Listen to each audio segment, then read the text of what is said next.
Hello and welcome to another episode of Aristogenesis, coming to you from nordischradio.se.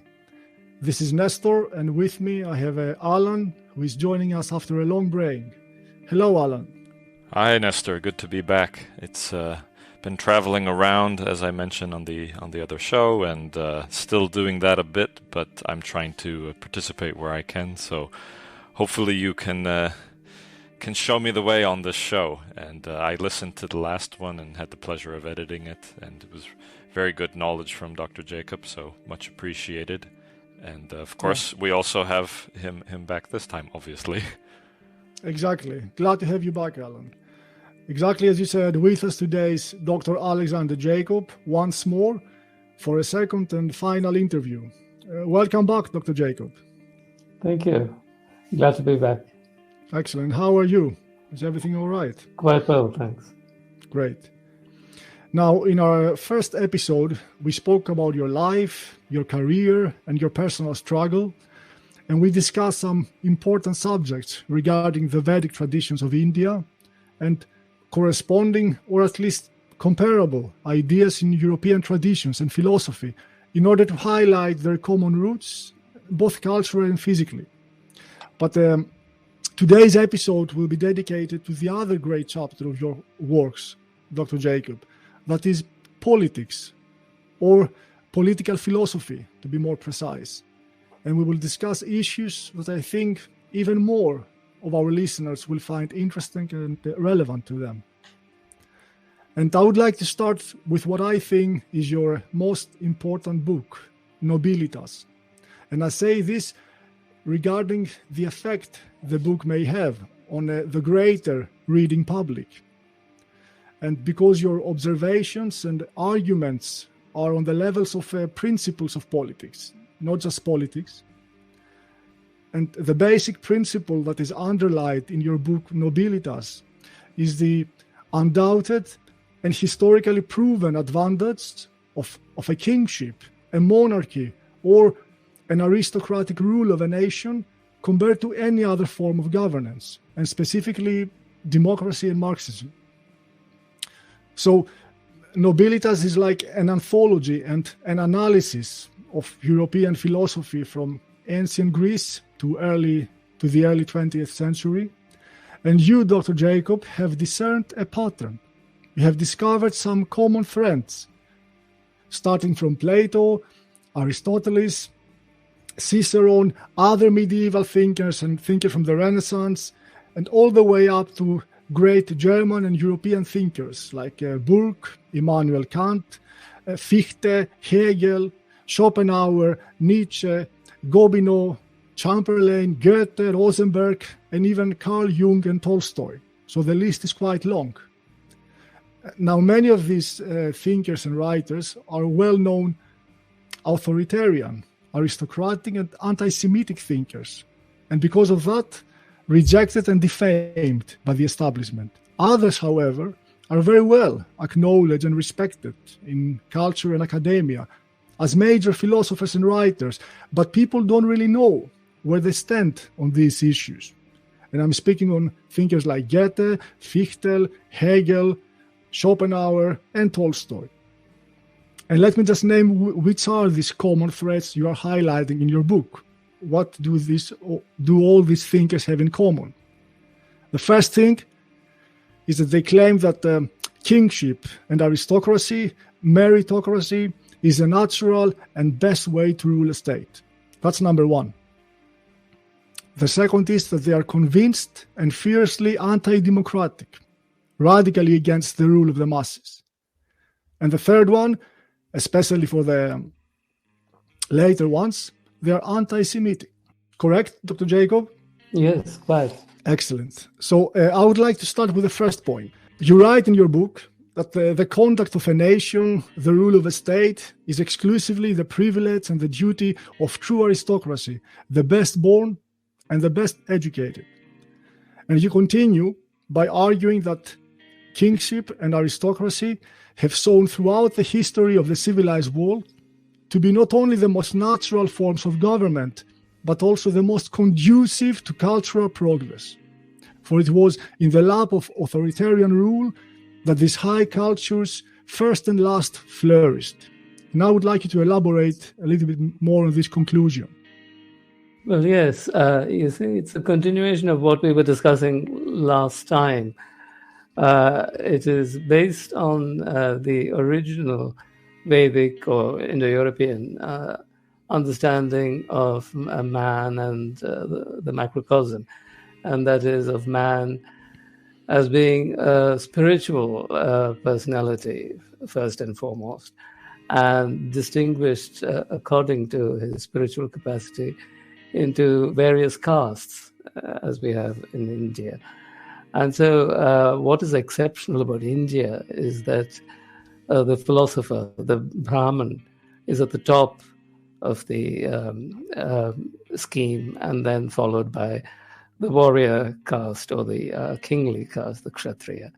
And this is the ideal system, not only of society, but also of politics.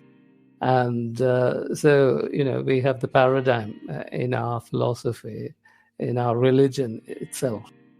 And this is why I undertook the study of aristocratic philosophy in Europe, because I had actually studied natural philosophy in my book, De Natura in Natura, which was mostly about idealistic philosophy. And idealistic philosophy has a political dimension also to it, which I studied in Nobilitas.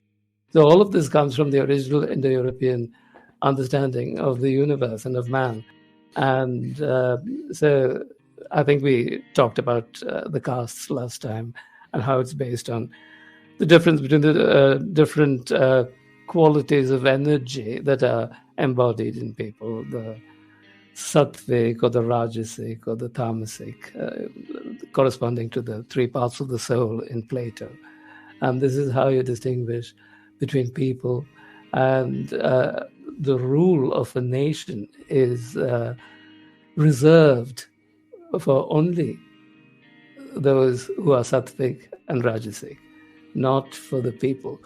So this is how you get an aristocracy. That is the rule of people with special energetic qualities, if you like. And so when you have that, then you have a natural aristocracy.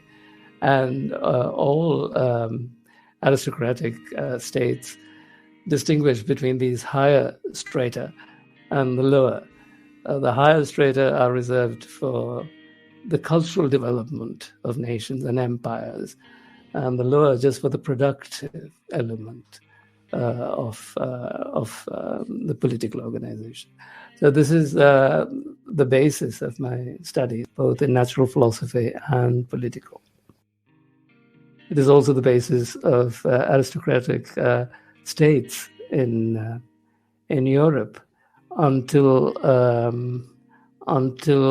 the English Civil War, if you like, when Puritanism appears for the first time, a horrible version of Protestantism that resulted in regicide, the killing of Charles I, and the dictatorship of the Puritan Cromwell, and then the establishment of Protestant rule with the Glorious Revolution and liberal democracy, and then leading to socialism in Europe and communism finally.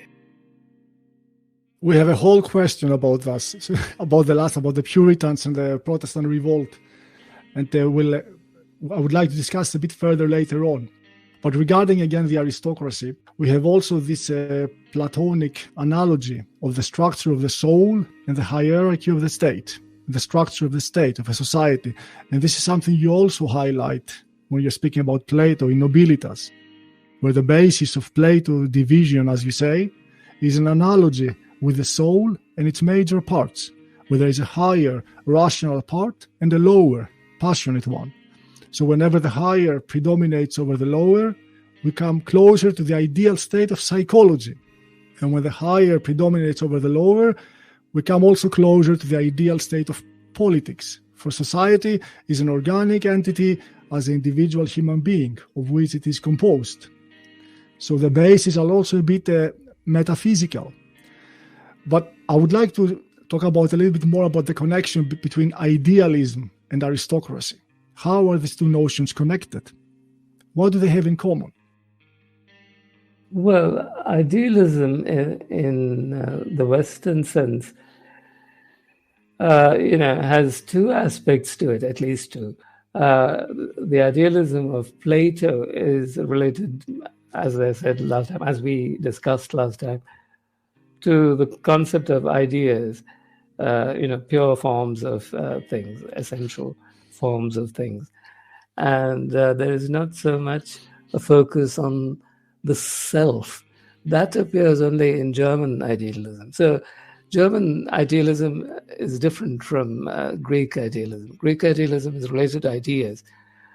German idealism is more related to the understanding of the self. It's very, very close now to Indian metaphysics. So both of these are related, of course, but the focal points are different.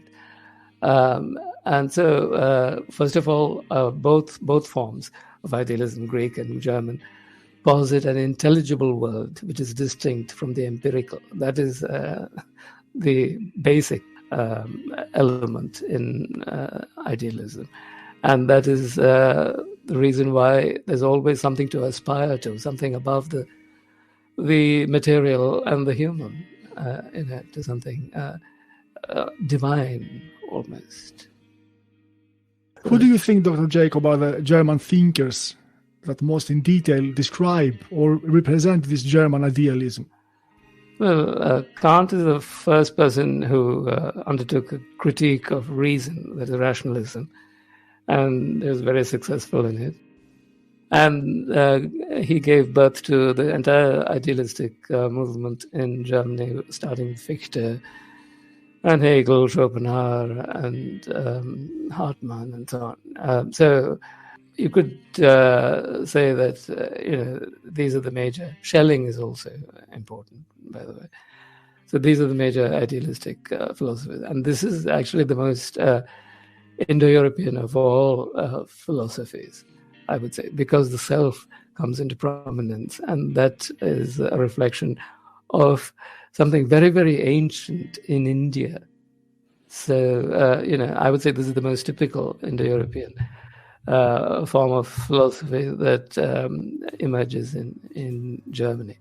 Though the Greeks had an understanding of it, but not very systematic, except in Plotinus, who is a Neoplatonist in Alexandria, Greek, Egypt. No, I agree with you, and the traces of that I think one can see in Heraclitus also, but he was very scarce and very careful what he survived from his times and his aphorism and all that. But now, as you're describing, there was a revival of this ancient Indo-European spirituality through the German thinkers of the last 200 years. Do you have an explanation for that? How did they rediscover it?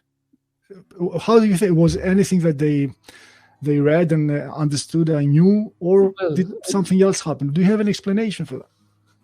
Well, it's a reaction to the French Revolution that is at the basis of all of German academics in the 19th century, because they were opposed, of course, to Napoleon and his conquests in Germany and so on. And so they opposed not only the politics of the French Revolution, which is revolutionary and liberal and so on, but also the political systems through their idealistic philosophies. So it is a reaction mostly to rationalism that was very, very well established in 18th century France and England also. It began in England and then it took root in France. And then, of course, when it came in the form of the revolution and its invasion of Germany, then the Germans reacted. And they reacted not only politically, but also philosophically. Mm-hmm. And that is a great good fortune for Europe, because they discovered their original Indo-European character. We were talking about this last time, that the Germans called themselves Aryans, and so on. And I said the term is only reserved for Indians and Iranians. But they deserve it, actually. I'm glad you say that. Exactly. They deserve it, yeah. I'm very glad to hear that. You spoke about that the Germans now are reacting not only philosophically but politically. But I'm under the impression that the British, the English, they only reacted politically, correct? They just didn't want the revolution, the French Revolution, the ideas to spread and threaten the nobility of England. No. The British were liberal before the French. The Civil War is in the 17th century. The French Revolution comes in the 18th century. So, John Locke and so on were before the French Revolution, before Rousseau. And then it takes shape in France with Voltaire, Diderot. And then, of course, the Freemasons, who were also first established in England before they were established in France.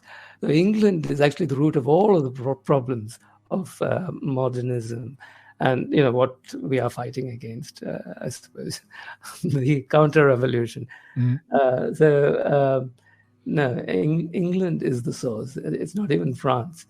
And it just took a very violent form in France because there was absolute monarchy in France, and the aristocrats also were rebellious, and so they were able to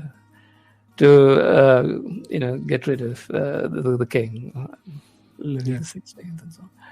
So so that's how things transpired. It moves from England first to France, and then this reaction in Germany.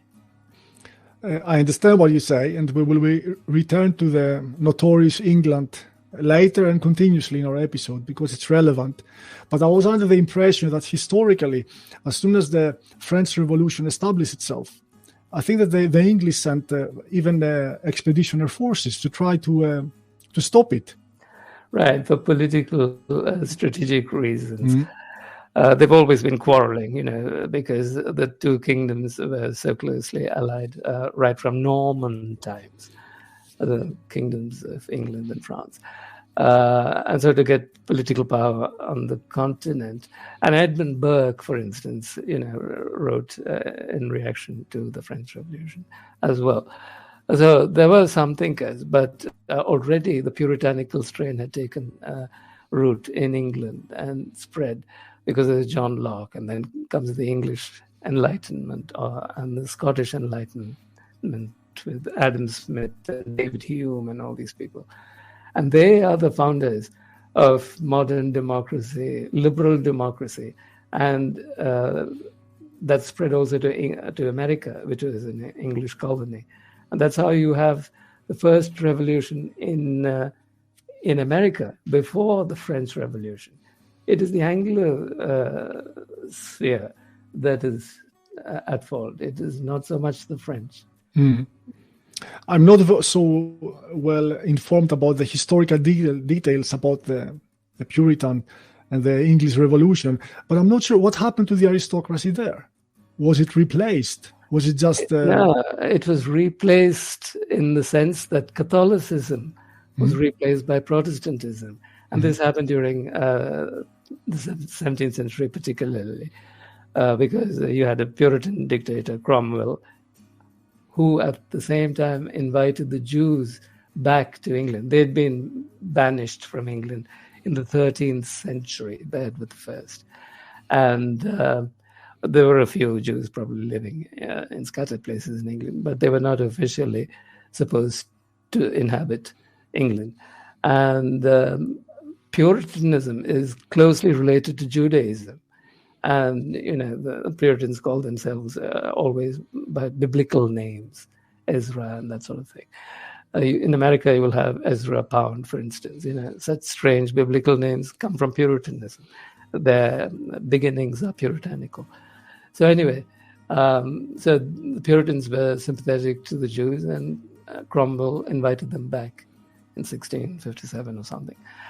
And once they came back with their money and helped the formation of the Bank of England and the British Empire, this and that, and then you get all of the modern world. That is how it began. I should go back to your original question, which I quite forgot, and that is how they managed to maintain a monarchy and aristocracy in England, whereas everybody else has lost it. And that is because of the special position of the English vis-a-vis the Jews. The Jews were invited back to England, and they succeeded in establishing their, liberal systems, financial systems, as it were, in conjunction with the aristocracy. So the aristocracy was, tolerated by the Jews, and there was no need for any revolution because the two worked together. They still work together in England. That is why you have this monarchy still. Whereas Europe is different. Europe had, mostly Catholic empires like the Habsburg and so on, and very Germanic ones like Prussia. And these were all opposed historically to the Jews. And so they had to be destroyed, and they were. More or less what is happening with the remnants of the modern aristocracy, the noble families that are cooperating 100%. I would say that probably the victors of the Second World War are parading this modern aristocracy, what's left of them, without any political power and any prestige anyway, maybe as trophies of the war, where they're using them maybe to give some camouflage of authority against all their plans and so on, and all they have planned for the future. Powerless and caricatures.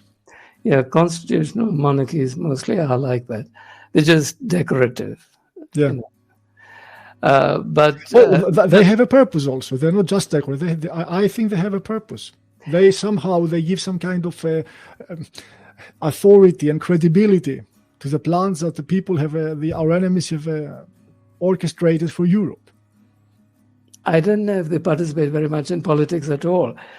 In England, the connection is closer because the British Empire is not entirely lost. First of all, nobody had an empire like the British. It was, widespread around the globe and so on.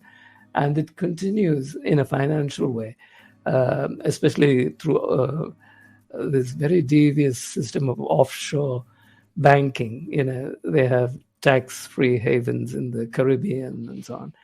Their old colonies are all turned into tax havens, and they siphon money from there to the Bank of England. So there's a kind of empire going on financially, and because this is exactly what the Jews have always wanted. Mm-hmm. So it's very different in England and America also. America is completely because it's Jewish, but it never had any empire.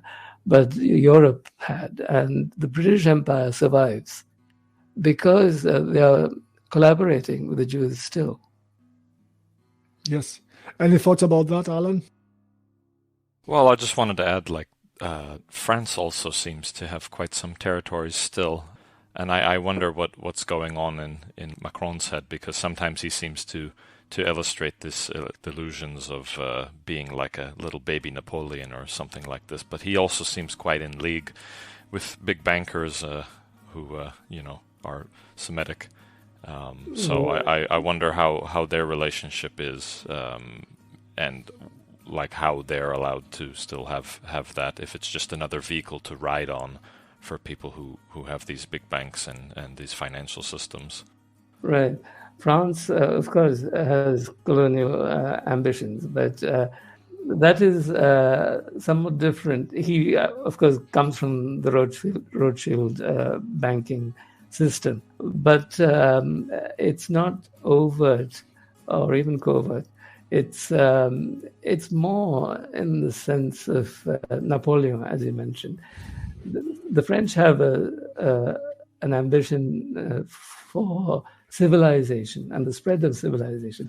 So when they think of Africa as some of their colonial territories of the past and present, they think of it as something that is an extension of Europe. It's very different what the French have accomplished through their empire from what the British have done, because the French have really help to elevate people and not subjugate them so much. I was in Morocco for 2 years, and I see the civilizing influence that French has had in that country, and the close relations that they have commercially still are very beneficial, to them. So that Morocco feels like a part of Europe, whereas all the other far-flung colonies of Britain never did, because they were not connected to England, which is so small and so far away. So it's somewhat different. The colonial empire of France is close to Europe, whereas the colonial empire of Britain was never. Mm. So it's more that they spread their sort of culture, and that makes them feel like they're having an empire because they're spreading out French language and so on, and education. Right. I know they've established boarding schools in Lebanon and other far places that they have presence in, and they kind of keep some sort of relationship in a way with the population and try to spread this like Frenchism. Even they have that core doctrine that they seem to still really believe in, that all of these people can be French. I forget how they put it, but you know what I'm referring to. Right. So it's very different. They're a Catholic nation as well. That makes a difference. Catholicism has the same aim. It is also colonizing in its own way around the world, right? It's spreading its religion. Definitely. So it goes with the French Empire, and the Habsburgs did the same in Mexico, and so on and so forth. And the Spanish as well. Let's try to summarize a little bit here before we go too far. We have more questions coming. So this begin with the common idea for aristocracy and its benefits, which we clearly see on the thinkers you are negotiating and analyzing and presenting in nobilitas. The second idea, as I mentioned earlier, is that all these individuals are convinced and fiercely anti-democratic. They almost see democracy as a hubris against the natural law, as a madness, as an insurrection, as a revolt of the lower castes against authority. But would you say that this is obvious also in thinkers like Goethe and Schiller? Yes, Goethe I don't know. Goethe I don't like very much, actually. But anyway, Schiller certainly. He's a very nationalist kind of author. And certainly Fichte, Reden und die Deutsche Nation, develops the idea of nation, Herder also, very, very sharply. So all of those thinkers from the 19th century, the idealistic philosophy, develop, the idea of nationalism, and of a nationalism based on, monarchy and so on and so forth. So all of that is very pronounced there. As for anti-democratic thought, that becomes an issue only after Karl Marx. Karl Marx takes liberal democracy to its extreme form, and that is the communist state, because this is something that everybody should know, that communism is only an extreme form of liberal democracy, because democracy is the rule of the people, and communism is also the dictatorship of the proletariat. So it's just an extreme form of it. And when this emerged in Karl Marx in the middle of the 19th century, then you have the reaction against democracy. And that's how you have the neo-conservative thinkers, or the conservative revolution of the Weimar Republic. A lot of thinkers are anti-democratic in Germany at that time. Spengler, Zombart, Edgar Julius Jung, Arthur Miller von den Broek, everybody almost like National Socialists. And then you get the National Socialists themselves. Yes, okay. And then we have the third point, that many of these thinkers, if not all, of course not the very old ones, the classical ones, are very clearly anti-Semitic. And I would like to discuss a little bit with a very big issue, which are the origins of anti-Semitism. I know it may take time, but I would like to try to highlight them together, all three of us here. And you have worked a lot and studied the work of Rosenberg.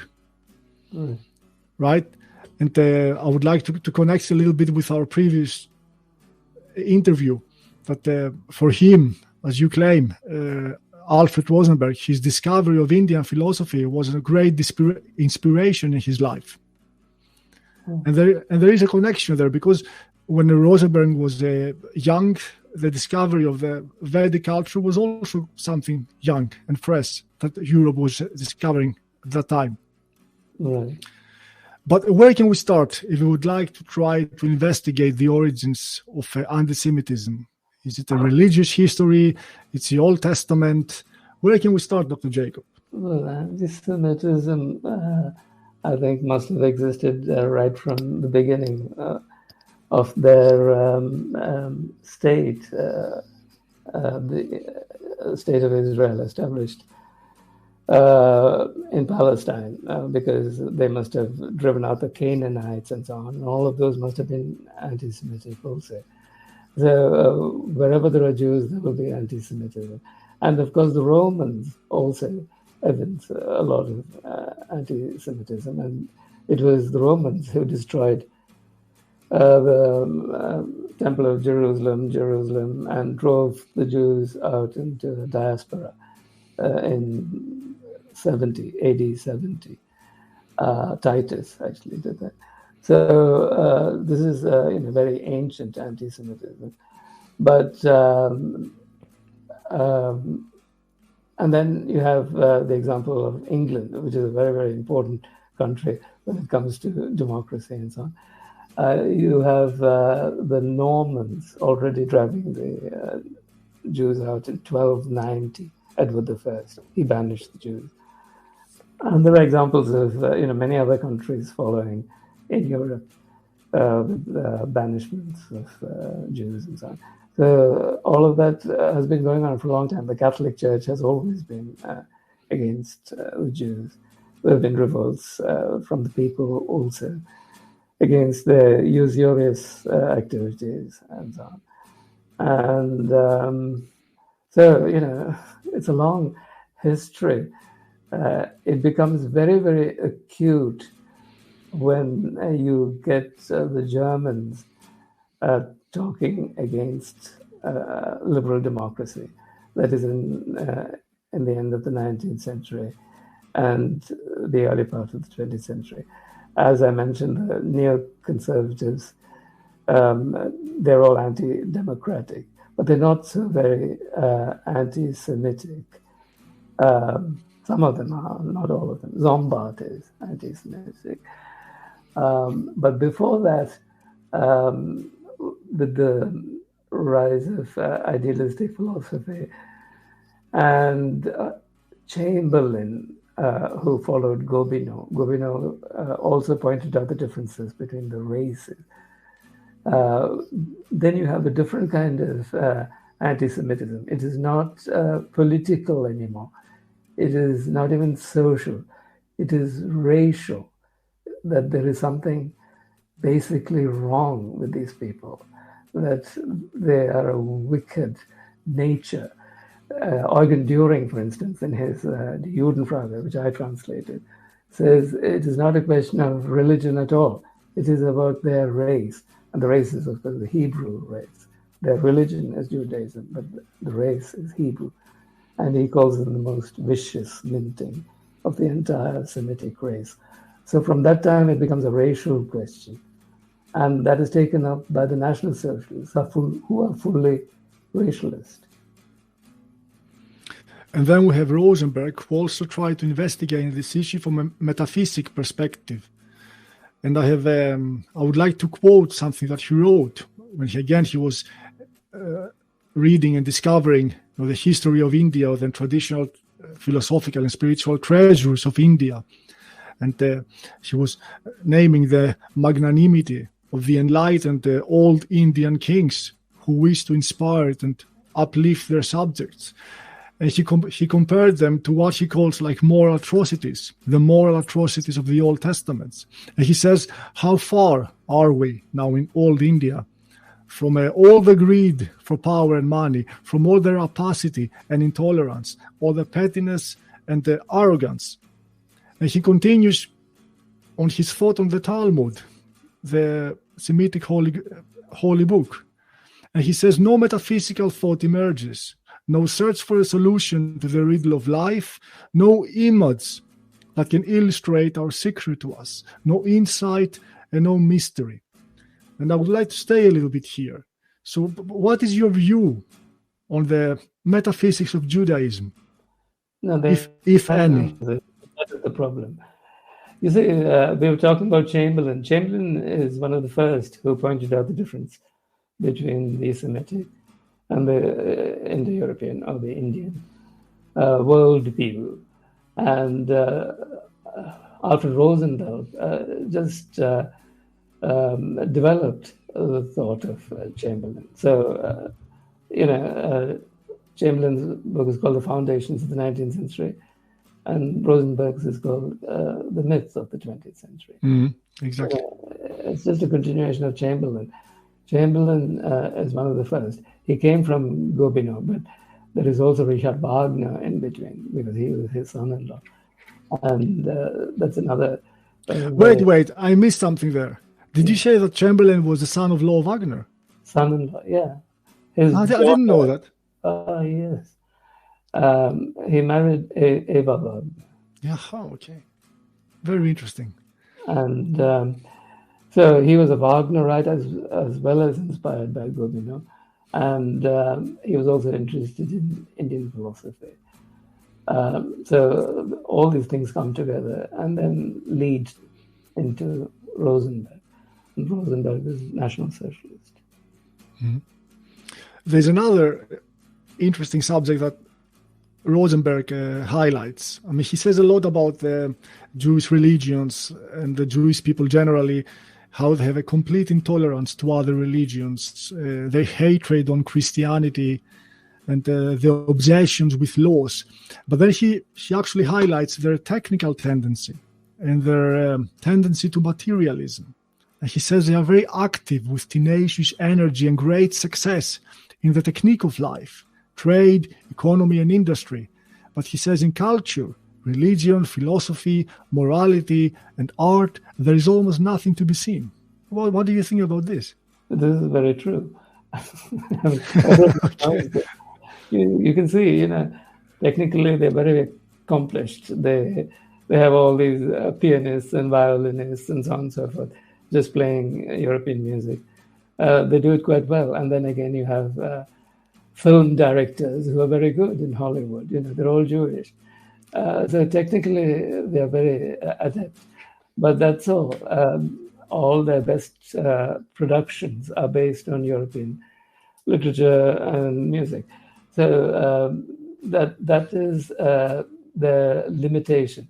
The problem is in the 19th century, before their emancipation, actually, they were still under the tutelage of the Europeans, and they learned from them, and they were part of that society, and they benefited from it, and they were rather disciplined. The problem is the emancipation of the Jews, propelled by people like Moses Mendelsohn. Moses Mendelsohn was the grandfather of the composer Felix Mendelssohn. Anyway, he's the one who was part of the German Enlightenment. The Enlightenment is bad everywhere, including in Germany. And in Germany, it was motivated mostly by Jews like Mendelssohn for the sake of the emancipation of the Jews. And this is the problem. Once they're emancipated, then they go off on their own and work independently. And when they work independently, they destroy all of society around them. And until you come to America, where there's no European culture to depend on, and you have only Jewish thought in pure culture, in rein Kultur, as the Germans say. You have just Judaism itself in America. So, right, this is how it develops. Mm-hmm. So, if we could see that there is this conflict between the German spirit and the German idealism in the last, let's say, before the Second World War and the 18th and 19th century, against the Jewish spirits, two strongly opposed spiritual inclinations. Could you elaborate a little bit on that? How they are so different? Well, simply because their spiritual capacity is virtually nil. They've never produced anything of metaphysical worth. All they do is analytical philosophy, deconstructionism, this and that and the other. With people like Derrida in France, a Jewish thinker, and then existentialism, Sartre, and so on and so forth. They can only talk about the world and try to deconstruct it. They're very, very destructive in their way of thought. It's as if they hate everything around them. It's like hatred itself embodied. And so, you get nothing constructive. You get abstract art, which is like anti-art, anti-humanist. The Renaissance and ancient Greece and so on is based on humanism, on the idea of man in his universal aspect, which is very, very Indo-European. We talked about the Purusha, the cosmic man, and so on. Yes. All of that is the metaphysical dimension of Indo-European thought. On the other hand, you have modernism propagated by the Jews, and it's all against humanist art. It's against art itself. And you get abstract art, and you get all kinds of horrible installations that are revolting, and so on. So they can only do geometric lines, squares and circles, and pass it off as art. Whereas art is a representation of man, the human form, which is never advocated by them or tolerated by them because they are iconoclastic. That Jews do not tolerate representation of God. Even Muslims who come from Judaism, Islam is derived from Judaism, will not tolerate any human representation in their mosques and so on. One last thing, because you mentioned Mendelsohn, and because my next question is connected to classical music. Wasn't Mendelsohn that made the 1,000-man orchestra? That is Mahler. That is Mahler, yes. Okay. Yeah. Would you like to speak about this a little bit? So I don't have to. Mahler comes from Wagner. This is late 19th century romanticism, late romanticism. So he was just an admirer of Wagner, but developed it in his own way.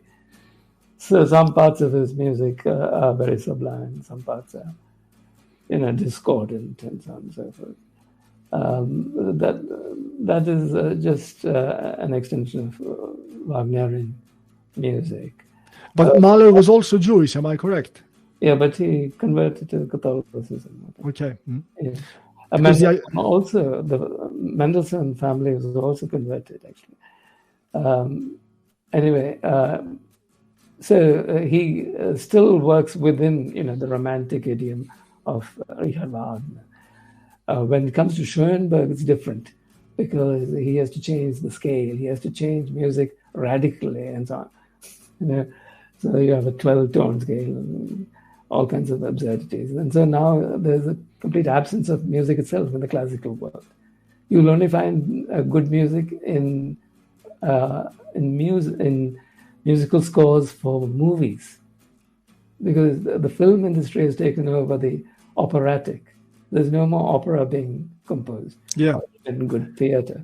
Instead, and now you may find a bit strange, but also the video game industry is doing similar attempts. I have no connection to it, but then now and again I get some music pieces, classical operas, and very strong ones. And I say, what is this? And they say, this comes from the new video game. And I can't believe it, almost. I found it very peculiar. I don't watch any video games. I don't know. It's possible, though, that because they're related to Hollywood. Yeah.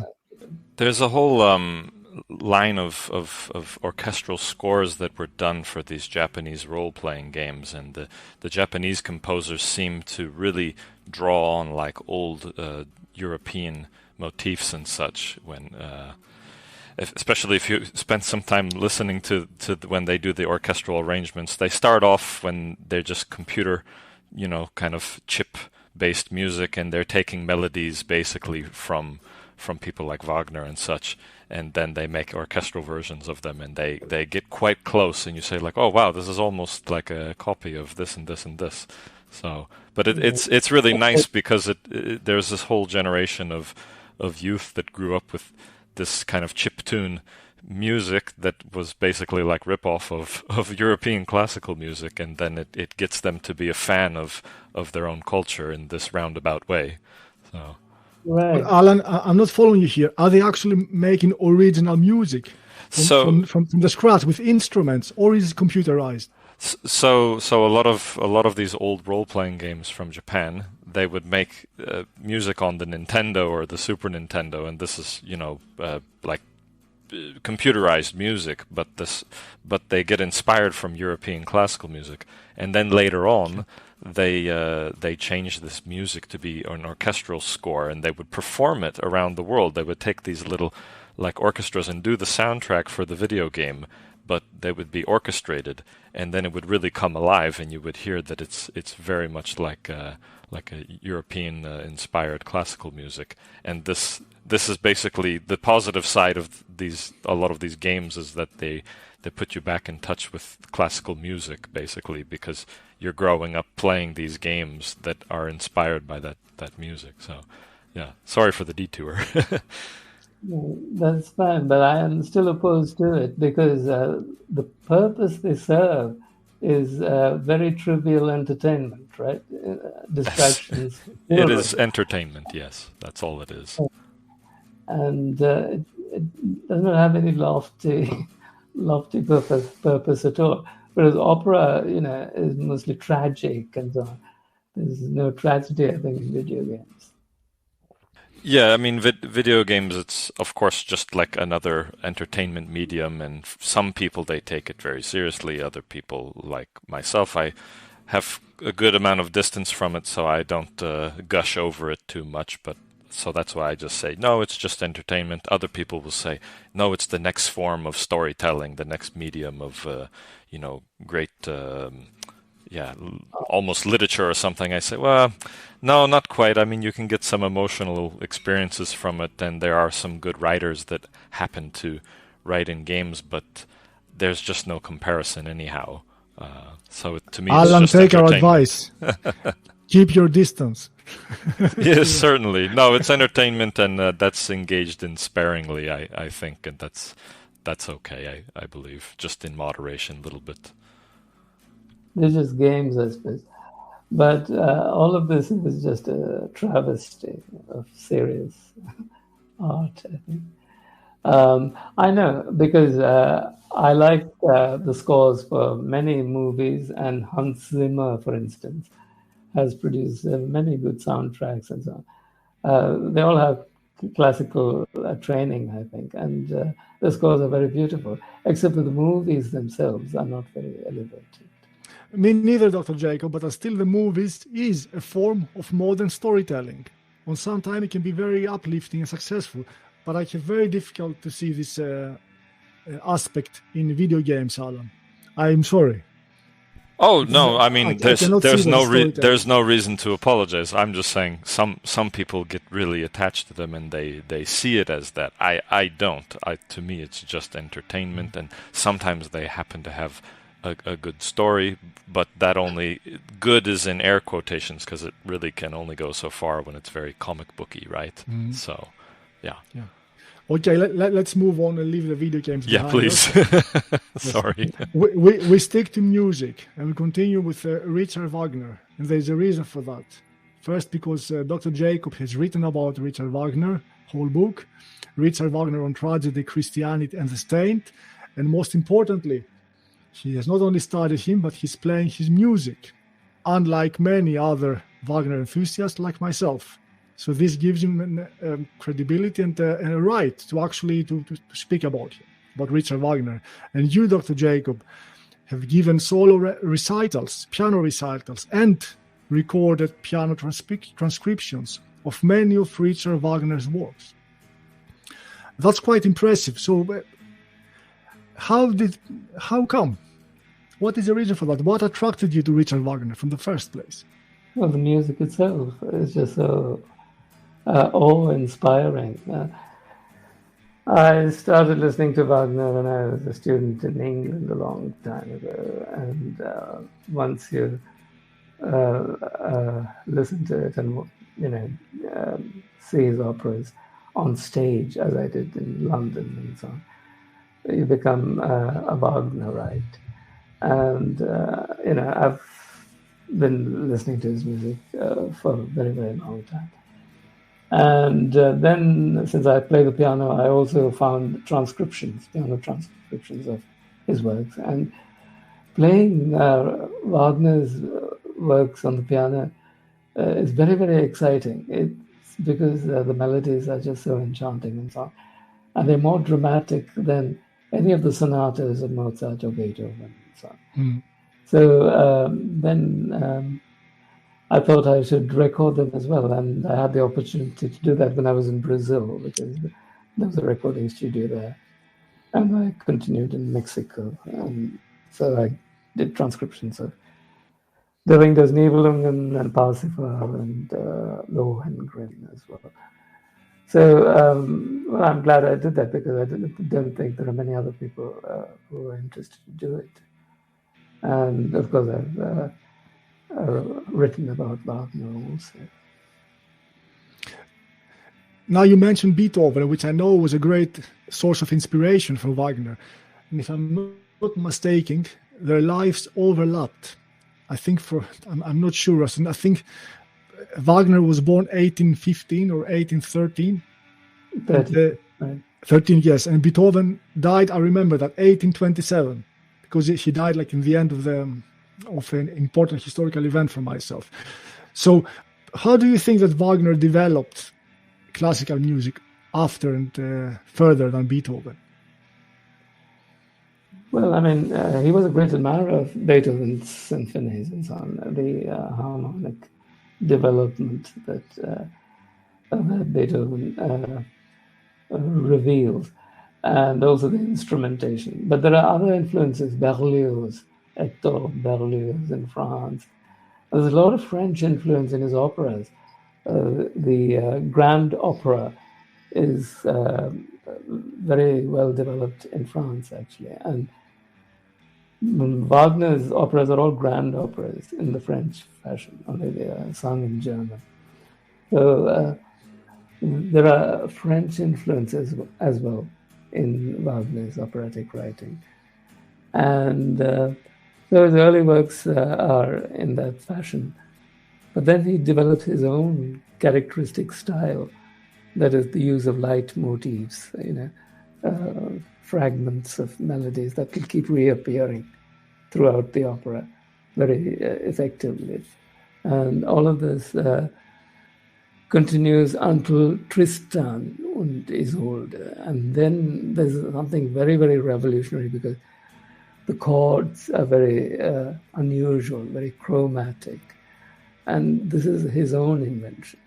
And this is the beginning of modern music, of late Romantic and modern music. And so Wagner is an innovator as well as a perfecter of Romantic music. Let's talk about now as Wagner as a writer. He was very keen in writing and expressing his philosophical and even political opinions. And I'm asking you, because you have studied his works and you wrote a book on him. Would you like to speak about Wagner's anti-Semitism? Right. What was his ideas? Well, you see, he focuses all of his operas on love, which is, of course, a basic element in most operas. But this is a philosophical conception of love. Love as something metaphysical, as something suprahuman. So you have Lohengrin, appearing from the other world, and leaving Elsa, that is the woman who loves him, because he is dedicated to the other world. Parsifal the same. He is the guardian of the Grail, and then he meets Kundry, ordinary woman, and who tries to seduce him, and so on. And then he leaves her also for the Grail, and she dies. The same in Tannhäuser. He is seduced by Venus, that is the classical goddess. And then again, he's redeemed by the love of Elizabeth. And so love is a suprahuman kind of quality and something related to God. And he actually composed a sketch, which he did not turn into an opera, of Jesus von Nazareth, that is Jesus of Nazareth. And in that sketch, he expounds on this doctrine of love, Christian love. He was a Christian, by the way, unlike the National Socialists. He was Christian. Of course, Parsifal is a Christian story, evidently. He expounds on this doctrine of love. And love is actually the basis of the Christian religion, as opposed to the law in Judaism. And this he notes as the basic distinction. And of course, all of the other elements of anti-Semitism appear in him, but they are, technically qualified. They have no, real artistic capacity, metaphysical, nothing. All the things that reappear in Houston Stewart, Chamberlain, and Rosenberg. But he also spoke about the influences of Judaism in art, if I remember well. Can you elaborate on that? How did he think that the Jewish spirit could negatively influence German art? Well, for the reason that they only technically, endowed. And so Meyerbeer, who was a rival composer in France and Jewish, produced grand operas, but without any elevating quality, just technical spectacles, if you like. And he just criticizes them for their limitations, and that's all. And of course, he also criticizes their native way of singing in the synagogue and so on. The cantors, they have cantors, singers in the synagogues, and he mocks them and their nasal way of singing and that sort of thing.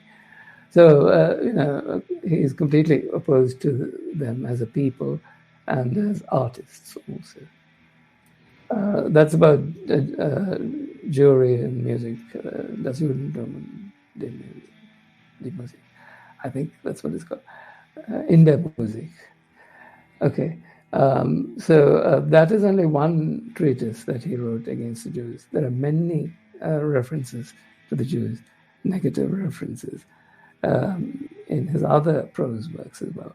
And that relates to their financial schemes, how they work against states, and how Judaism starts from, the desire to rule the world that you find embodied in Klingsor, for instance, in Parsifal, or in the Nibelungen, in the Ring des Nibelungen. That was Alberich in the Ring of Nibelungen, if I remember well. Right. He imports them into his characters in his operas as well. But he sees them as essentially, desirous of financial rule of the world. And he was right, of course. And so that also he holds against them. And how they are not, equipped for politics, because they've only been destructive in fostering, international wars for the benefit of financial gain.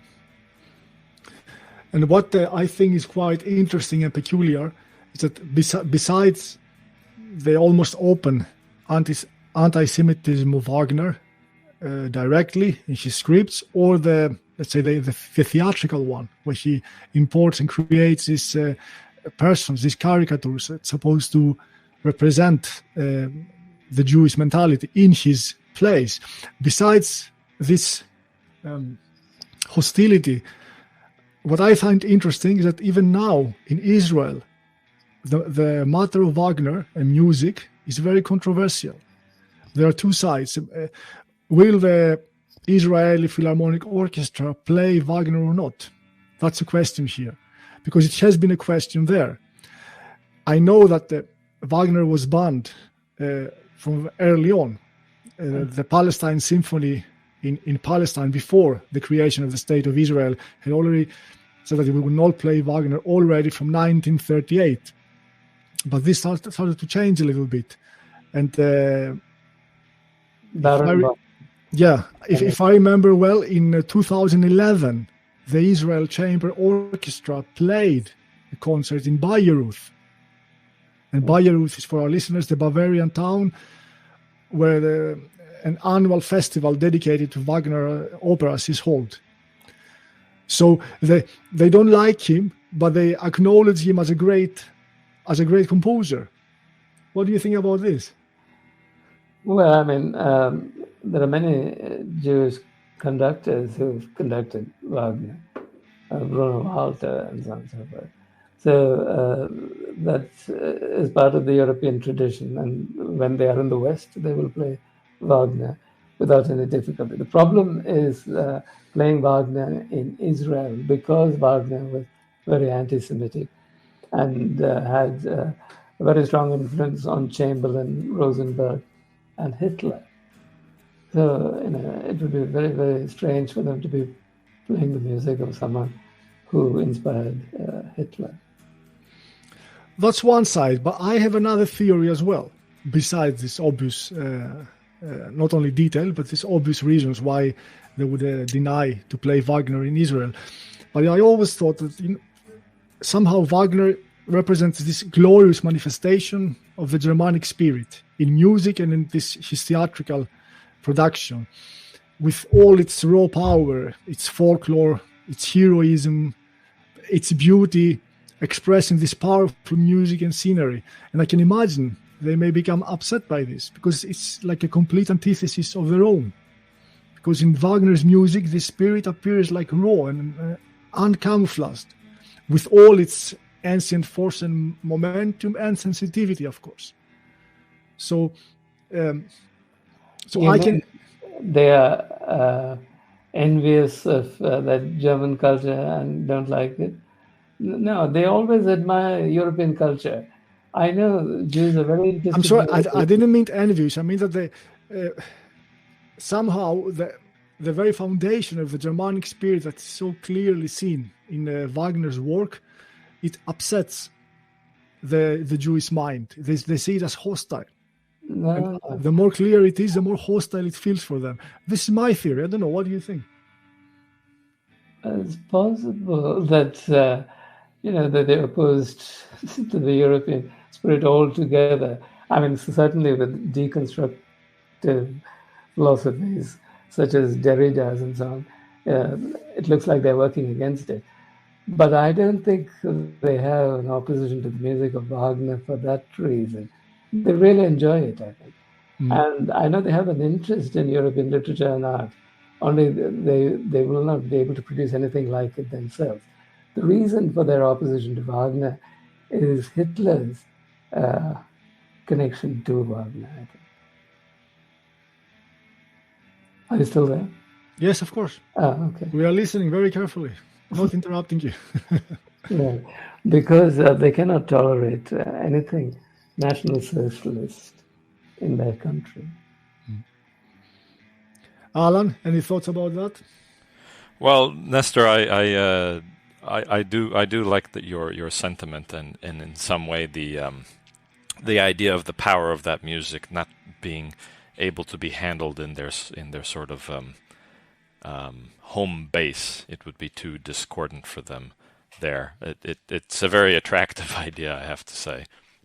But of course, there's the practical matter that also may be ultimately the most important for them, since they are quite materialistic and practical in that way. I did have a question regarding Rosenberg, and I don't know exactly the timeline on this, but perhaps, Dr. Jacob, you're familiar with all of this black cubes and these Saturn symbolism that the certain group of Jews have, and it's almost to me like they're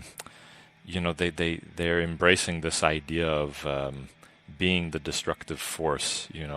They're like the anti-force, and this is being it's on display when they have this kind of symbols, wrapped around their arms or on top of their forehead, or built these black cubes all over the world, and so on and so forth. And I don't know, does Rosenberg ever comment on this, or is this more of like a modern fashion that some group of Jews have taken upon themselves? I don't know much about the symbolism, but it's certainly prevalent in Freemasonry, isn't it? I mean, Masonry is just secular Judaism, and they employ a lot of symbols that reappear in pyramidal form everywhere. Pyramids and some other signs that you find in the American, political establishment, their currency, and so on and so forth. And so they use a lot of symbols, esoteric paraphernalia. I don't know that Rosenberg comments on any particular symbols. I don't know about Saturn. I don't think so either, but I was under the impression that the small ornaments, as you say, Alan, that is they usually put on their foreheads, tied up with some kind of... I think that was in these small boxes, there is a miniature book of the Torah or the Talmud. That's my impression. Okay. I may be mistaken.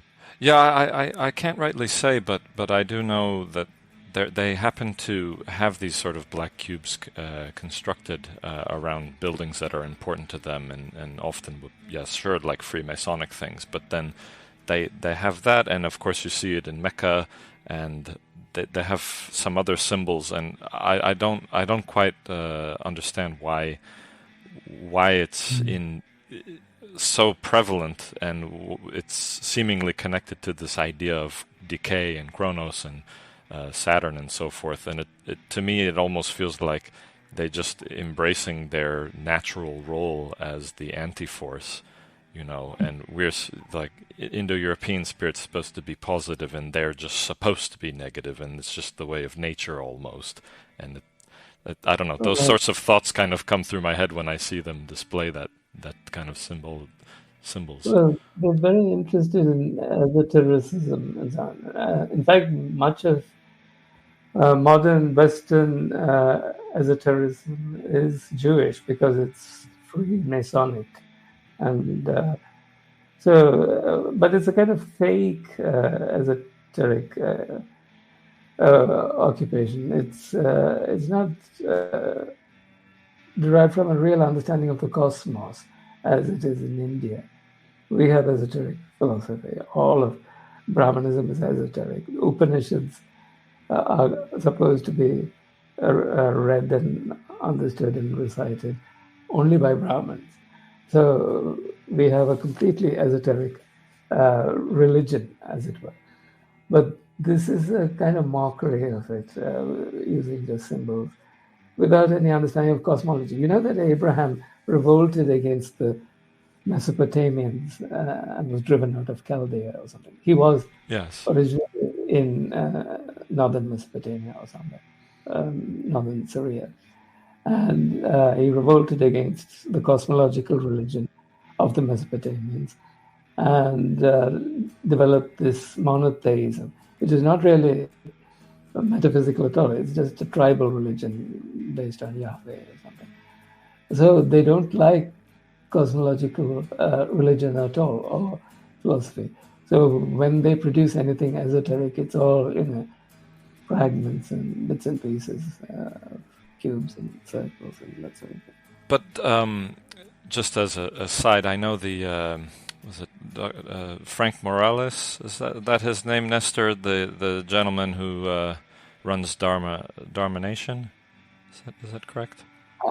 The writer of Dharma Manifesto. Yes, I don't recall his Vedic Hindu name, but it's okay. Morales, but I remember he had a question from the audience, and it was that what is this Yahweh character? And he said that it was like a kind of it's a demonic spirit or something like this. But I'm just wondering if this is supposed, it plays a role anyways already in the Vedic culture. Like, this is already recognized that this kind of thing will be there, or not.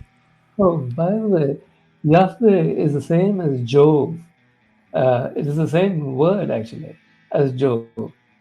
Jove in Latin it will be Jove, and that's how Jupiter, and so on. That's Deus, Pater. So that is the same deity that they've approximated, and they have the same qualities, because Jove and so on is a storm god and very violent in temper, because we have Ganesha in India and so on. So he has all of those qualities in the original form of Yahweh. Certainly, he was a kind of storm god. And this storm god can be, represented as a demonic force or something. And so it has that aspect.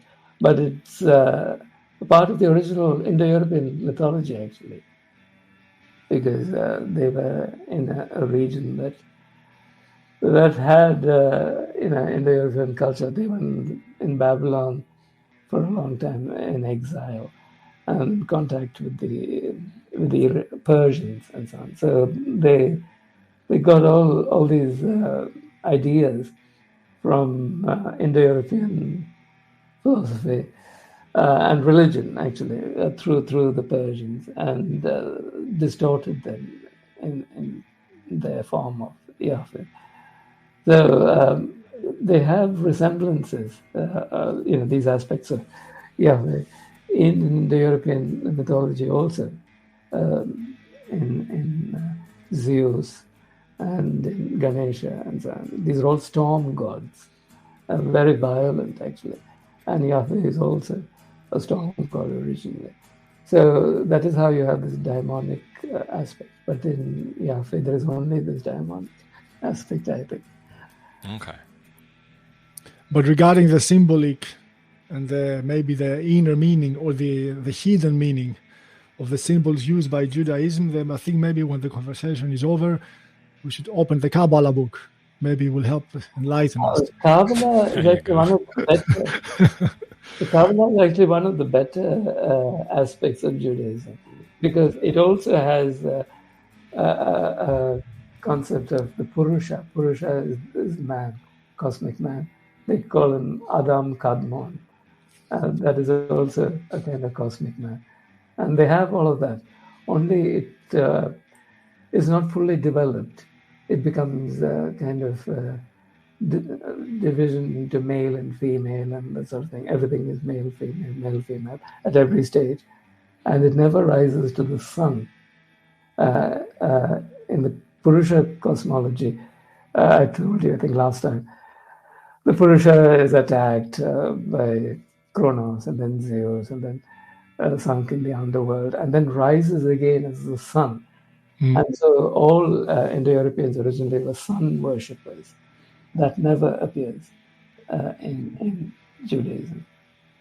What I was a little bit curious about, now, Kabbalah, is it an acknowledged and established religious book of Judaism? Or is it somewhere on the fringes? On the fringes, yeah. I'm not sure. It is not accepted by Orthodox Jews. But one group, the Hasidic Jews, I think, follow the Kabbalah to some extent. It's only one group of them. But it's not a major strand of Judaism. Most Judaism is based on the Talmud.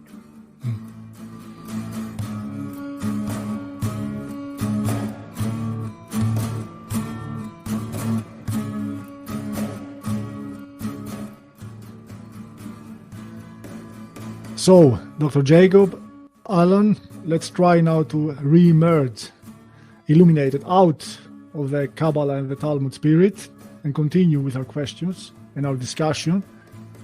And now I would like to return to political philosophy once more. I know that you, Dr. Jacob, were quite interested in the ideas and the theories of Giovanni Gentile. Is that correct? Yes. Yes. And for our listeners who don't know who Giovanni Gentile was, he was an Italian idealist philosopher and a politician, and also the philosopher of fascism, very much influenced by Hegel. And there is a rumor, a very big possibility, that he actually wrote parts of Benito Mussolini's book, The Doctrine of Fascism. And I would like to ask Dr. Jacob about the ideas of Giovanni Gentile and how they were implemented in Italian fascism. Right. Well, fascism is one of the most philosophical political systems, and for the reason that it is idealistic. And as I said, only idealistic political philosophy is Indo-European political philosophy. It is the opposite of the materialistic systems of Marx and so on. That's all. So, yes, he actually begins in a very Plotinian manner by discussing matter as being a completely evil kind of category, and nature as being that which must be ruled by reason or overcome by reason. This is, of course, common to idealistic philosophy as well. And so when you already dispose of matter in this way, then you see that the material world loses its attraction, and the economic life sinks along with business and commerce and everything, far below the metaphysical. And so the state then comes into play here as the guardian of the metaphysical capacity of man, because the aim of fascism is to ennoble man, to develop the personality of the individual fully in a universal sort of way. So all of the aim of fascism is to develop a culture where human beings are not egoistic at all, not concerned about their material welfare, but about larger units like the state, because the state is just the embodiment of the personalities of all the individuals that constitute a society. And so since freedom itself is realization of the universal aspect of personality, the state is the guarantor of freedom, and the state is essential. It is not a bureaucratic institution. It's not something that you can get rid of. Marx's idea was that every individual proletarian should ultimately be able to rule himself, and that there would be no need of a state. It's just anarchy that is the communist utopia. This is the opposite of it, because only through the state can man realize his full metaphysical capacity. So that is the fascist state. Where do you think lie the most important differences between the fascist state and the National Socialist state? And for everybody to understand also, it's important to remember that the fascist state had a lot more time to develop. It began already from the 1922, correct? Right, but the fascist state was earlier, actually, 1920, I think. So, yes. Right. But there is a difference, and that is, of course, the great focus on race in Germany, that the people precede the state. Is actually not so aristocratic, if you like, fascism is. Because once you bring the people, the entire people, as the basis of the state, then you get something like socialism, right? And that's why it's called National Socialism. Whereas fascism is something more Roman, in the image of the Roman Empire, where there is, the focus on imperium and on the individuals seen in a metaphysical, in a superior kind of perspective. So national socialism is different in the focus on race, because there is no harm in a focus on race, because race is a reality. And the Germans had reason to be, proud of their philosophical achievements, which we have discussed already in the 19th century, in particular in idealistic philosophy. And so they thought, they were a superior race, and so they had, justification, a reason to rule all of Europe and perhaps the world. So race is very, very important, particularly the Germanic race. Obviously, the Italians are not interested in it because they're not Germanic. So that is very different. So the folk, the people, are more important than the state, which is most important in fascism. Mm. But against this idea of socialism, in National Socialism, because we hear often the argument that there was some kind of populism in that movement, that the masses were also they were trying to enlighten all the people, which is not exactly true, because Hitler said that I know that it's not possible to make everybody a National Socialist, but it's possible, and it was his aspiration, to make those who choose not to follow National Socialism, to make them better Germans. But regarding the aristocracy in National Socialism, then we have the SS. It was long-lived, but it was obviously an attempt to create a new and future aristocracy, if I can interpret right. Right. It was an aristocratic formation because they're very, very disciplined, and discipline, of course, is a mark of the aristocracy because of their warrior background. These were also, like warriors. They were a protective guard originally, and then there was also Waffen during the war. So they have military virtues. The Prussians had that before, during the Second Reich. So they constituted an aristocracy. The problem is aristocracy cannot last by itself, as we know from the Indian example. That the Kshatriyas were always counseled by the Brahmins, and the Brahmins are at the top of the ladder, the social ladder. So it has to be always guided by a religious body. And that was lacking in Germany because they were opposed to Christianity. Because of their hatred of the Jews, they simply thought Christianity must be a Jewish religion and is of no importance and so on. And that is a problem because they should have maintained links to some kind of church. They were Protestants mostly, at least their Protestant church, which they did not do. Whereas Mussolini, much more pragmatically, always sought collaboration with the church. And that is how it should have been in Germany. It was not.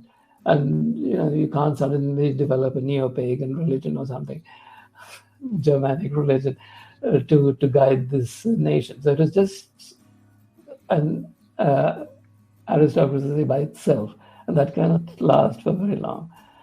So what he should have done is incorporate Christianity into it. But because of their great aversion to anything Judaic, they had no religion at all. Yeah, I think they tried, but I don't think they have neither the time or the enthusiasm for that. But I'm sure, because if we see the importance of Alfred Rosenberg in the whole regime of the National Socialists, he was also for some kind of sanitization of Christianity from at least from the Old Testament elements, and then a development of this. But of course, their goal was to probably move to another religion in the future. But it's hard to say. As I said, they weren't very expressive on that, and they didn't have the time to develop it. But I was wondering also, it's two different churches. I mean, the Catholic Church that Mussolini had to deal with was a much more powerful one, a much more global one, and with much more influence to the people. Right. Well, Edgar Julius Jung was one of the neoconservatives, not the National Socialist, but a Weimar neoconservative, who actually projected a Holy Roman Empire. Many people do this. The whole idea of the Reich comes from the Holy Roman Empire of the German nation, which ruled Europe for several centuries. And that was Catholic, of course. And only Catholicism has this universalist sort of aspect to it. So he suggests that Germany should take advantage of the fact that it has two religions. Bavaria is Catholic, actually. Austria also. So they have the advantage of having both religions.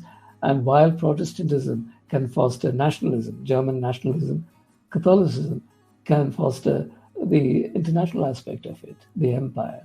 And that is, I think, a good idea because Germany has Protestantism. I am sort of anti-Protestant, but since that is their religion, and Lutheranism has some, redeeming qualities like pietism and so on, which inspired a lot of German thinkers. So it's fine, as long as it's not Puritanism. So this is how you could accommodate Protestantism also into a Catholic scheme. Alan, any thoughts on that?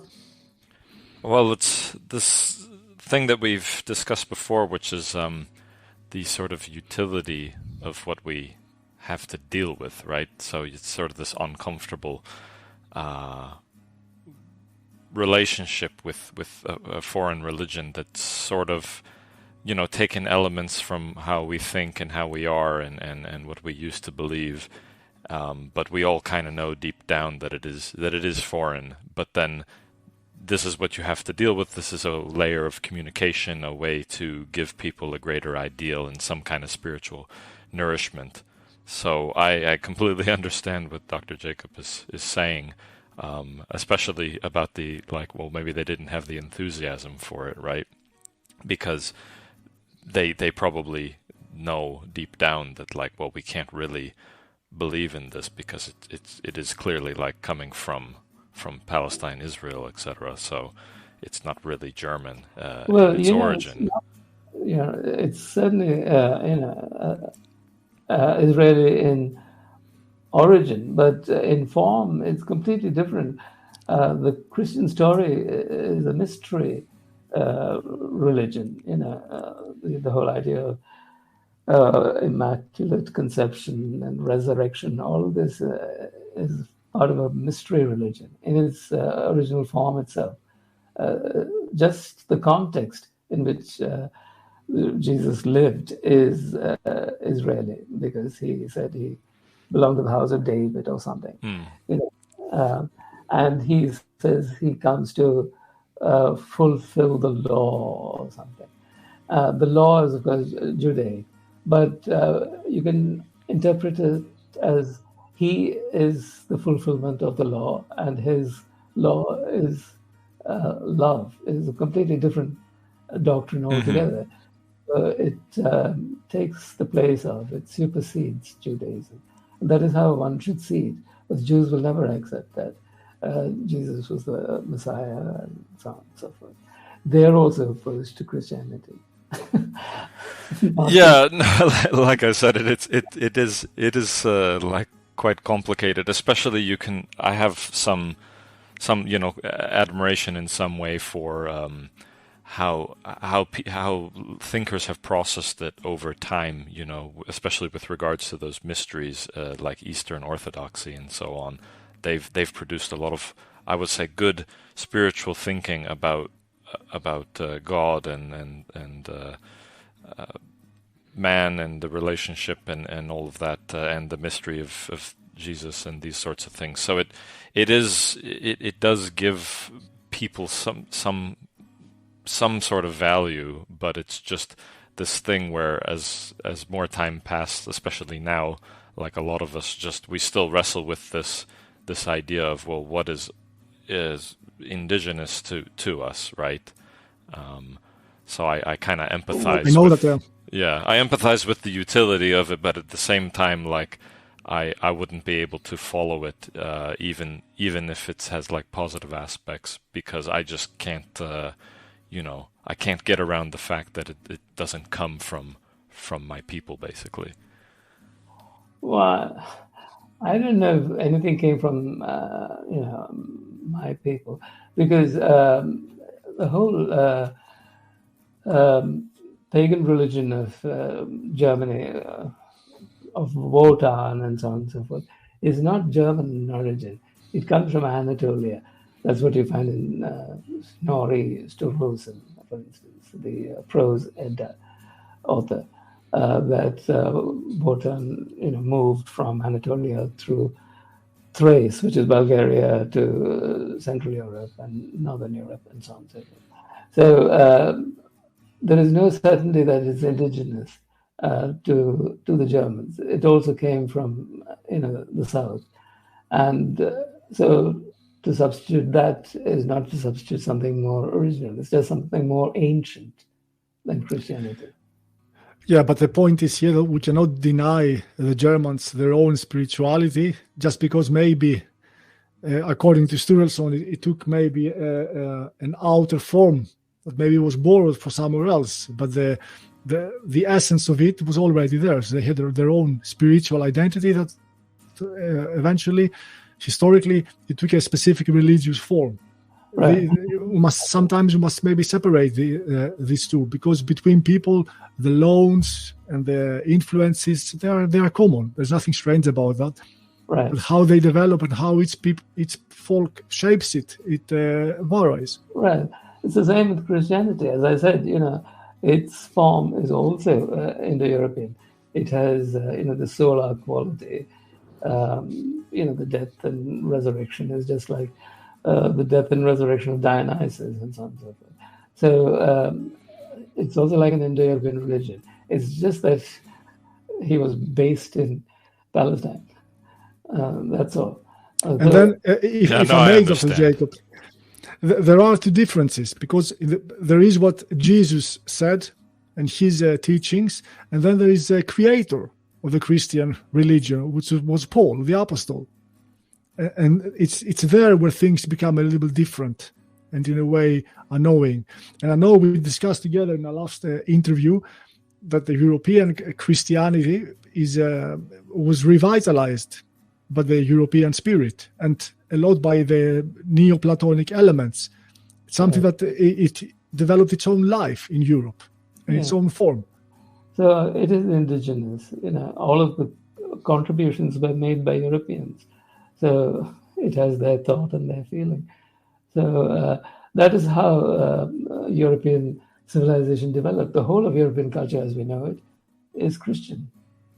It was called Christendom. Only now, because the Jews hate it, everybody hates Christianity. Nobody wants to accept it or consider it as important. All of this neo-paganism, even traditionalism, all of this has a Jewish basis. It's certainly encouraged by them because they hate Christianity as well. I mean, they try to go to something very ancient, and they come to India. Okay, that's fine for us, but it's not useful for them because India is very distant, and the concepts are very alien, if you like, very difficult to absorb. Only the German idealists did that. And that was in the 19th century, before all this traditionalism began. Traditionalism and neo-paganism is again a kind of anti-Christian movement. And that is bad because Christianity is the tradition of Europe. Yes, I understand. Every religion has its origins and its foundations on philosophical and cosmological and esoteric ideas. And then how it develops further on, my point is it's more important to rediscover these ontological, esoteric, and philosophical ideas before we move on over a possible future European religion. if it will be again with some kind of form influenced by Christianity, if we're completely new, I don't wish to be a prophet, I'm not sure. But it's much more important that we actually go back in time where these ideas are more clear. And that's why I urge people through this podcast as well to try to read our classic philosophers. And of course, I always highlight the spiritual depth of India. Right.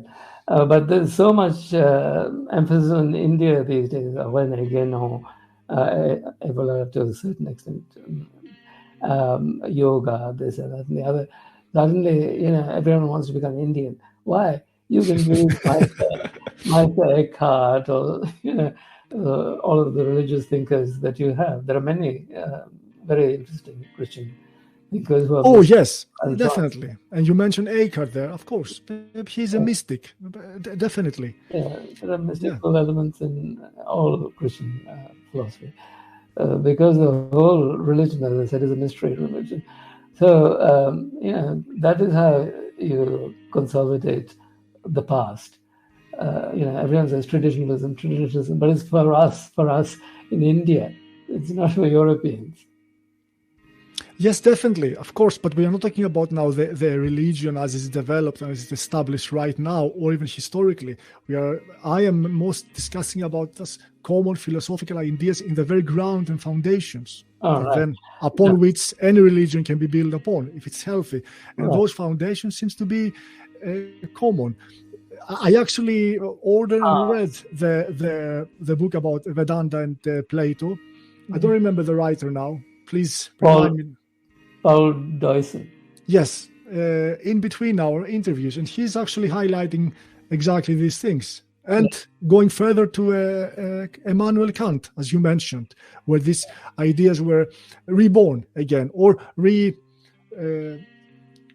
reconceived in the modern times. Right. Well, of course, there is this, inherent similarity between the ancient Indian and the Germanic. We've already discussed that. Yes. How it reappears in 19th century idealism. But that is German idealism. What is being revived now is not German idealism. It is Indian philosophy per se. That is something very different. Whereas, German idealism worked within a European context. People were still Christian at that time. Whereas this traditionalism has come in a post-Christian age, where people suddenly want to feel foreign, adopt completely foreign systems, like the Indian or Buddhist or whatever it is. As Sufi, sometimes they become Sufis. Geno also became a Sufi, I think, a mystical Islamic sect, that is. Yeah. So why go to Islam and to India when you have, mystical sects in Catholicism itself? Geno was a Catholic originally, I think. Well, it's different now than it was in Genon's time. Now people have... after being completely secularized and deracialized and lost any connection to their own traditions, Christianity included, those who need it, and it's many of them, seek it elsewhere where they think it's more authentic. So I'm not surprised they become Buddhist or they travel to India. It's this thirst of the individual to find spirituality, and that's healthy. Now, what happens later, I'm not sure. It's like that's going to work. Philosophical tourism. Something. Yes, philosophical tourism. Yeah, you can say that. Yes, of course. And of course, how modern world has destroyed these dogmas. Example, you mentioned yoga, this ancient esoteric and philosophical system that has been deflated now to stretching exercises, almost. And similarly. Right. All these are just fashions. So, the importance of religion is not just by itself. It's not something that you do after work. It is something that has to infuse your entire life. It has to infuse the entire state. It has to be part of the state. The separation of church and state that started from liberal democracy with John Locke and everybody itself is a horror. that has to be reversed. And this is why Mussolini's fascism is so much more admirable, and so the restoration of religion in the state is a sine qua non. It's a precondition of any regeneration. The people are not going to find their salvation by themselves. If they find, it's only of individual limited worth. What is important is the whole nation has to develop, and that only can come about through the state. And so you need to reestablish religion in the state. And of course, the state cannot be democratic. The state itself has to be aristocratic, because the religion, Indo-European religion, is aristocratic also. It was when you had empires, the Holy Roman Empire, the Habsburg and the Prussian, and so on and so forth, with monarchies. But now it's become democratic. And so you have to, again, transform a democratic republic into an aristocratic republic. And this is what, Evola suggests. Evola, Rosenberg, Gentile, and so on and so forth. This can be done only through this separation of the upper house from the lower house. And a clear distinction must be made between these two houses. The lower house is only for the economic activities, for the Vaisya, the third and the fourth castes and so on. It is for the productive forces, the economic forces, the cooperative bodies, and this and that. That is the lower house. And the upper house is the house that governs. That is where politics flourishes. And that must be completely reserved to the upper castes, the upper sections of society, those that are most philosophical and nationalistic and so on and so forth. They're devoted to the nation, as it were. That is the church and the state focused in the upper chamber. So this is how you transform democracy from a kind of proletarian, quasi-communist system into something more authentic, Indo-European, aristocratic. Alan, any thoughts about this? No, just paying attention closely. Yeah. So. Well, you say the Senate, you have all these bicameral systems in every country, especially England, which has a House of Lords, and that is really meant for the Lords, spiritual and temporal. That is for the church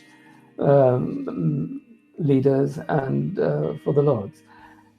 So it's very, very clear, the nomenclature, the name itself suggests that it's aristocratic.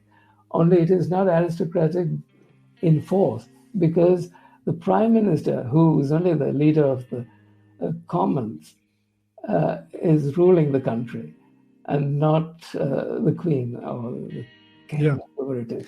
I understand what you mean.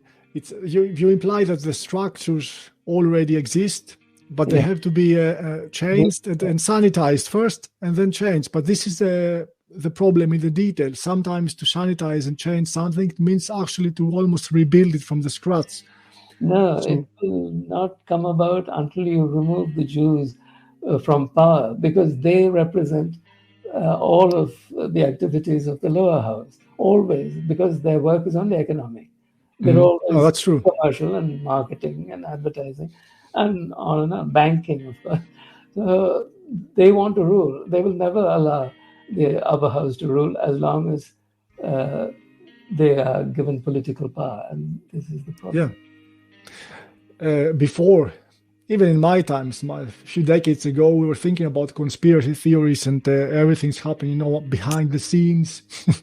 But today, at least, everything is plain obvious how the economical power has gained not just influence, has gained leadership, and how, especially in the last 20 years, they're actually using bankmen to become state leaders.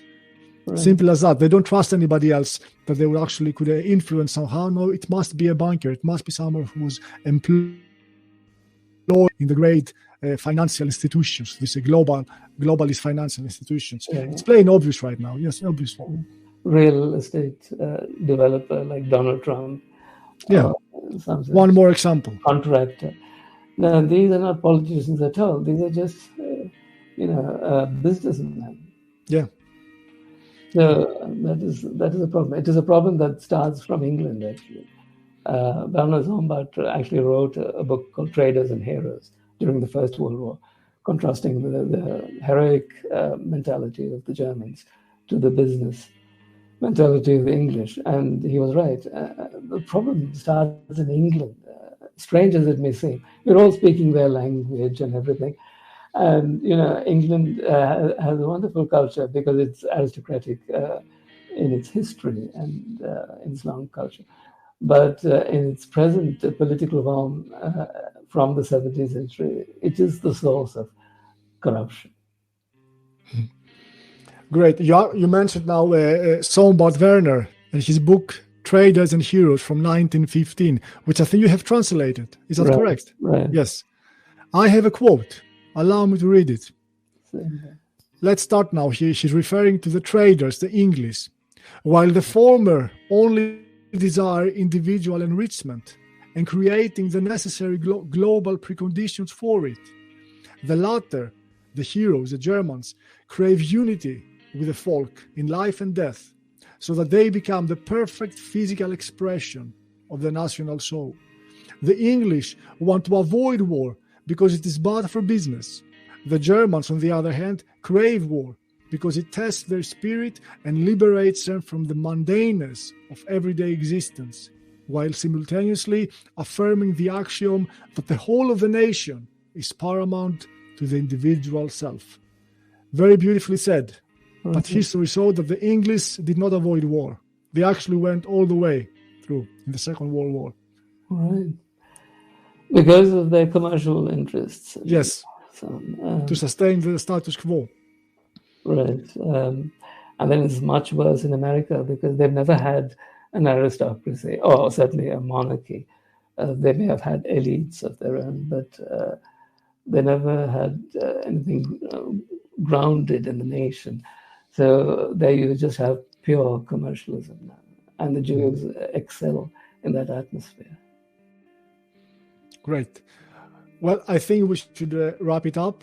Okay. We have almost speaking for 2 hours. Right. It was a very interesting dive into the depths of Talmud and Kabbalah, and I'm very happy that we emerged out of it and we had a very healthy discussion about religion and the future. And yes, we need new ideas and we need new fighters. But I would like to say, while ending this conversation, that we discussed about the aristocrats, that the best born and the best educated, now they're gone. I think they're not.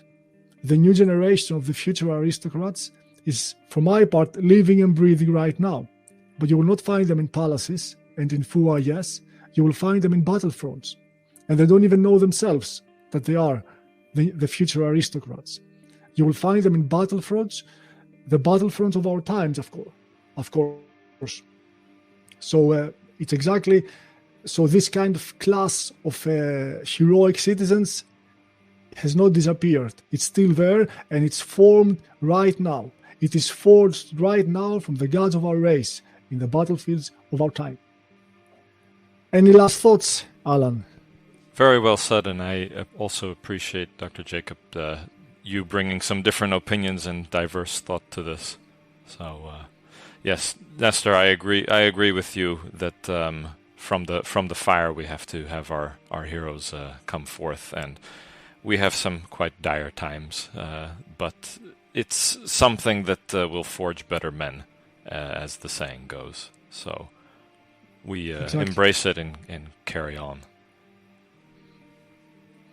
Great. Thank you very much, Dr. Jacob. Would you like to have any final words before we part? No, I think I've spoken much already.